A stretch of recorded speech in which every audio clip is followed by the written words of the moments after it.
Don't be asking me where, will you? Because I've no idea. I'm lost. I'm lost again. I'm always lost. The problem around here is there's no internet, like, ever. I don't think they even know what it is. So your GPS-y thingy doesn't work, eh? You can't type anything in and say, will you take me to here, please? You just have to keep driving forever until you see life. Usually it's sheep. If you find a sheep, you presume there's going to be a farm nearby. There never is. There never is. It's just like wild sheep and rammy stuff. So just talking about the internet, okay? I've no internet at this hostel. I haven't had internet. And it's killed me. Absolutely killed me. The internet, it's like my life. I need my internet. And I've been restricted to just watching whatever films I've got downloaded on my phone. Now, the films I've got at the moment, if I'd have known I'd have had internet, I'd have got some better films. The only films I've got is Star Wars 1, Star Wars 2, Star Wars 3, Star Wars 4, Star Wars 5, Star Wars 6 and Star Wars 7. Now, I don't like Star Wars, but I thought I should give it a go because the first Star Wars in 1977 was a good film. It was the first film I watched on. Here's a story for you. We were like the poshest rough people on our estate, yeah? And we were first people to get a VCR player, a video recorder. We were first house on estate to get one. And my dad got Star Wars. It was a pirate copy. I hope he don't go to prison. I hope someone don't read this, don't see this, get in touch with my dad and get him into trouble for having a pirate copy of Star Wars, but he did. So we invited all the kids over. Well, I didn't, my mum did. She invited all the scruffy kids over from estate, you know. She made tuna sandwiches and crisps, I remember that. She put butter in the tuna sandwiches and I don't do butter. Anyway, we all watched Star Wars and it was really good. And I've not watched any of these other ones, so I thought I'll give it a go. So I watched Star Wars 1 the other night, rubbish. I watched Star Wars 2 and 3, pretty good. 3 were pretty good, I enjoyed that. 4, which is the new one which has come out, but it is number 4, it gets really confusing. Oh no, it's not number 4, but Rogue One it's called. You watch that before the original Star Wars, and that's rubbish. And then you're back to the original Star Wars. Anyway, I am enjoying the films, sort of, but there's a lot of problems with them. Firstly, right, now I didn't even know who Darth Vader was, but it turns out it was Anakin Skywalker, yeah? Anakin Skywalker had a baby with a girl. Now, he got married to this girl. She was pretty hot. I can see why he'd marry her. But he had a friend, Obi-Wan Kenobi. And he says, in the film, Obi-Wan Kenobi said, oh, he's like my brother. Well, if he's like your brother, why didn't he invite you to his wedding? That's all I've got to say about that. And then, in the last one I just watched, Obi-Wan Kenobi has changed his name to Bob or something stupid. I can't remember what it was, but it's not Obi-Wan. He's changed that name. And Luke Skywalker's got the hots for this Princess Leia, yeah? My daughter's called Leia, by the way. He's got the hots for Princess Leia, and Princess Leia's kissing him. The twins! They shouldn't be doing things like that. The next Star Wars film, if they don't watch what they're doing, it's going to end up being called, what? Return of the Inbreds. Because if they get any closer, they're going to end up having sex.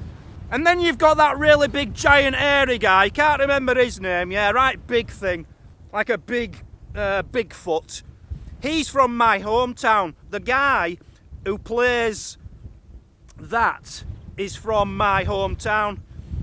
Now, I never saw him walking round town. You'd notice him, wouldn't you, looking like that. Very hairy man.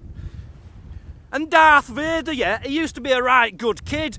And then he turned into this minger, and he had his legs cut off and his arm cut off, and then he was burnt like 90%, well, 100% body burns. He crawled out of this lava and then they still made him live.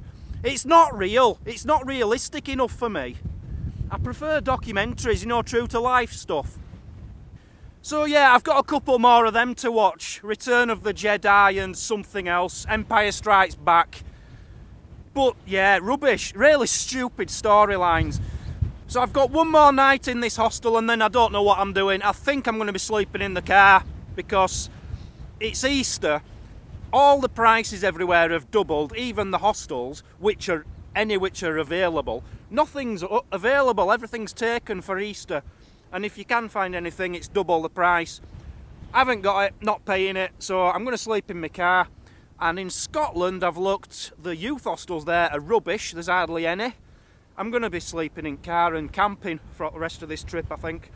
It's the only way, but then my problem is, how do I get my electric to upload my videos and keep my camera going? I don't know what I'm going to do. I don't know what I'm going to do. I don't know what I'm going to do. But the first thing I'm going to do is get the hell out of here. It's rubbish. I don't know what I'm doing here. Why? How did I end up here? I'm trying to get to the coast.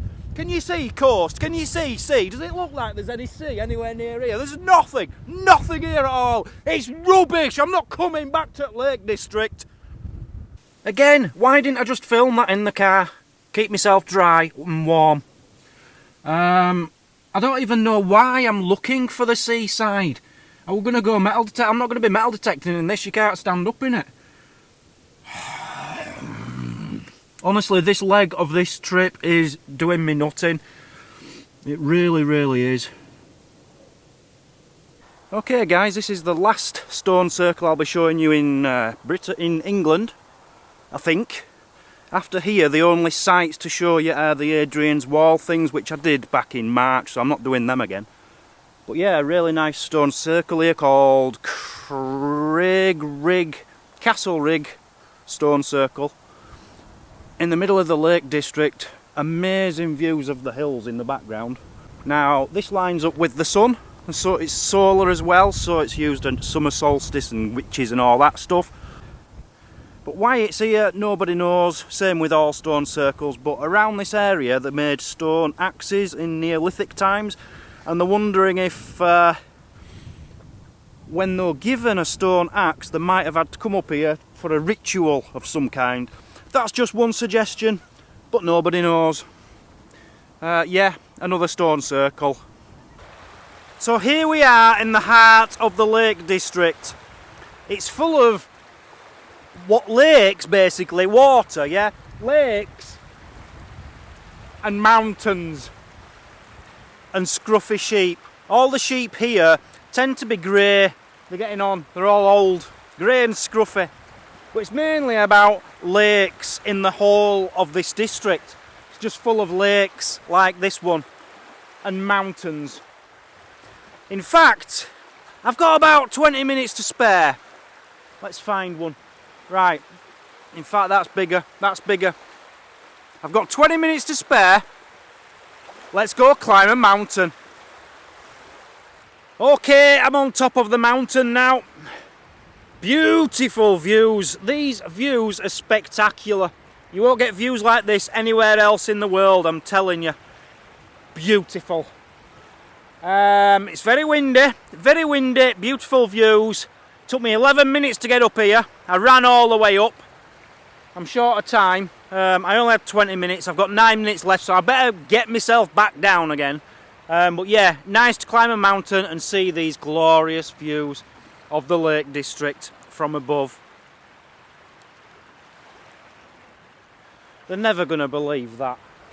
Okay, I made it back down in my 9 minutes, but it were a lot harder than I thought. I thought coming downhill it'll be a lot quicker. It were only 2 minutes quicker. I'm tired. I'm pretty tired, I'll be honest with you. But yeah, I had a spare 20 minutes. We've climbed the mountain. We've done that. Let's move on.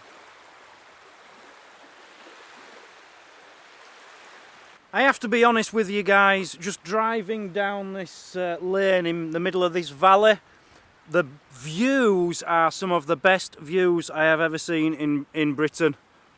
Absolutely spectacular. The mountains on both sides, the clouds on the top of the mountains.